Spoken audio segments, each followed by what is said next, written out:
கிறிஸ்துவுக்குள் மிகவும் பிரியமானவர்களே, கர்த்தராகிய இயேசு கிறிஸ்து நாமத்தினாலே உங்களை வாழ்த்துகிறேன். ஒரு பட்டணத்துல ஒரு நியாயாதிபதி ஒருவன் இருந்தானாம். அவன் கடவுளை மதியாதவனும் தேவனை அறியாதவனுமாய் அவன் இருந்தானாம். அவன்கிட்ட போய் ஒரு விதவை என்ன செஞ்சிருக்கிறான்னா, எனக்கு நீங்க நியாயம் செய்ய வேண்டும், என்னுடைய வழக்குல நீங்க எனக்கும் எதிராளிக்கும் நியாயம் செய்ய வேண்டும்ட்டு அவனை போய் ஓயாம தொந்தரவுப்படுத்திட்டே இருந்தாலாம்.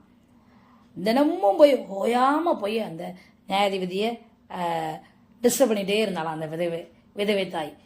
இவர் என்ன பண்ணியிருக்காரு, இந்த ஸ்ரீ எப்போ பார்த்தாலும் இந்த விதவை தாய் எப்போ பார்த்தாலும் என்னை தொந்தரவுப்படுத்திட்டே இருக்கா, இவளுக்கு ஏதாவது ஒரு நியாயம் செய்யணும், ஏதாவது ஒரு காரியம் செய்யணும் அப்படின்னு சொல்லிட்டு அவர் முடிவு பண்ணுறாராம்.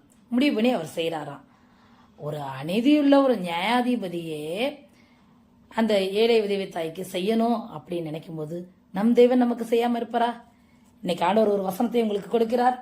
மத்தேயு 18ஆம் அதிகாரம் 7ஆம் வசனம். அந்தபடியே தேவன் தம்மை நோக்கி இரவும் பகலும் கூப்பிடவர்களாகிய தம்மால் தெரிந்து கொள்ளப்பட்டவர்களில் விஷயத்தில் நீடிய பொறுமையுள்ளவராயிருந்து அவர்களுக்கு நியாயம் செய்யாமல் இருப்பாரோ?